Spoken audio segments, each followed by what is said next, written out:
Let's do this. Are you ready? A little bit. Are you ready? Let's get it on! No, I'm just kidding. Alright, here we Your go. question is, are you ready? I'm ready! I'm ready! No, I'm just kidding. Alright. A little loud. They're getting upset with me. I'm always too loud. Alright, so given AD bisects angle BAC. I gotta do something with that. So I'm gonna kind of look at it and go, okay, AD, that's this guy right here. So I'm gonna kind of put a picture on it, right? Then I'm gonna do bisects BAC. So BA, right? And C. I'm just gonna kind of get a good picture. Okay? Now what does bisect mean? Bisect. It cuts it. Cuts it in half. So cut in half, right? So if it's cutting it in half, like directly in half, not like a half where, you know, my mom used to say, okay, cut it in half and share it. My brother would be like, all right, clip. And he'd be like, here you go, Dan. And he'd keep this part of the candy bar, that's half. Like, really? That's not half, right? Cut in half means candy bar, boom, cut directly in half, 2 equal parts, right? That's huge. That means that when you cut this in half, that means this angle has to equal that angle, right? Right? So, for one, I'm going to go with the given. We're going to start with the first given. And we're going to say number 1, AD bisects angle BAC. Okay? And that's given. Yeah? And then we're going to go, hey, from that, I was able to deduce, right? Deduce means come up with, right? So I was able to deduce that angle 1, right? Angle 1 was congruent to angle 2. So if we started our flow chart right now, I could be like, okay, I started with 1.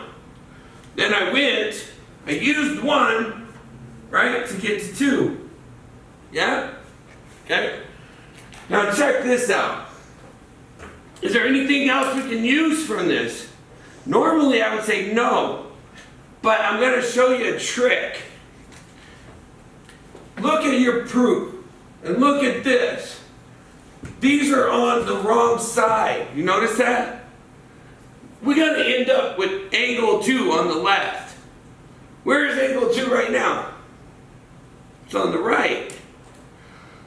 So isn't there a property that lets us just flip it, right? Do you remember that property? Oh, by the way, what was the angle 2? How did we get to that? What let us say this? And you say because it bisected it, right? But instead of saying because, what are we going to use? Definition. Definition of what? An angle bisector. Okay? Because it bisected. Definition. Doesn't that sound smarter? Because it bisected. Or definition of angle bisector. Right? Okay? Gotta sound smart on these tests. Okay? Alright, number 3. Isn't there a way we can turn it, right? We turn it. And when we turn it like that, we say angle 2 is congruent to angle 1. We're doing the same thing. 1 is 2, 2 is 1, right? Same thing. Same thing. Symmetric, right? When you're doing the same, it's symmetric, right? Like, humans are symmetrical. We have arms on both sides, legs on both sides, our eyes on either side, right? We're kind of symmetric, but when we really look at it, we're asymmetric because everything's different on this side than it is on this side. One foot's bigger than the other. One ear's higher than the other. You know, whatever. But we're still, we like symmetry. And symmetry means it's the same on the other side as it is on this side. Okay? So same, symmetric. Sorry, so why? I can't spell. I'm a math man. All right. Symmetric. The same. The same. What else is used for the same? Congruent, right? So, congruent is that they're equal. They're the same, right? But what we're saying here is we're just taking it, looking at it, backwards, kind of like in a mirror, right? Okay? All right, now, what do we do for step 4? I can't come up with anything else. So, I went from 1 to 2. From 2, I went to 3, yeah? But I still don't know about 4. So, I have to start with the next thing that they give me. And I look over here and I go, okay, they give me angle 1 is congruent to angle 3. So I started with a whole nother number 4, yeah? All by itself. Because it's given, yeah? Okay? Now what do I do? Now this is the hard one. You guys remember this one? I haven't used green yet, yeah? Okay. Remember, if A equals B, then B equals A, symmetric. Oh, we use that one. Okay.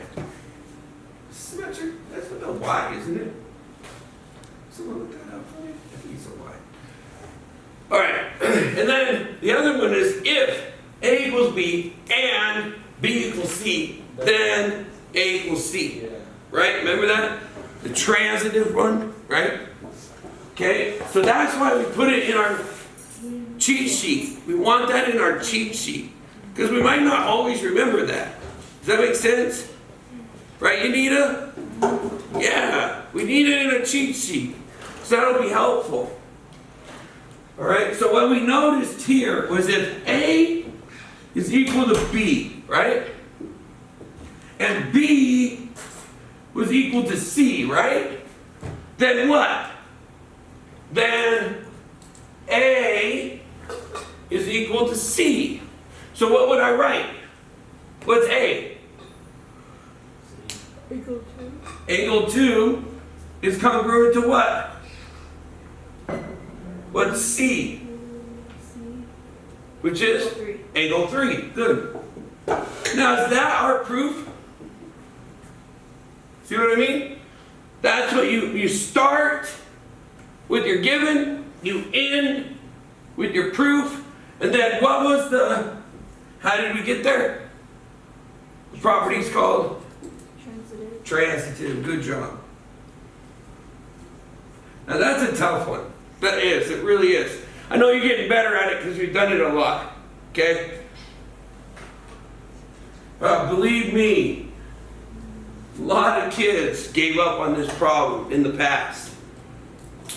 Okay? And that's why I told you in chapter 1, in chapter 2, we do nothing but 2 column proofs, 2 column proofs, 2 column proofs. And you're getting better at it, yeah? Okay? Love it. Okay? No? Gotta love her. I do. All right.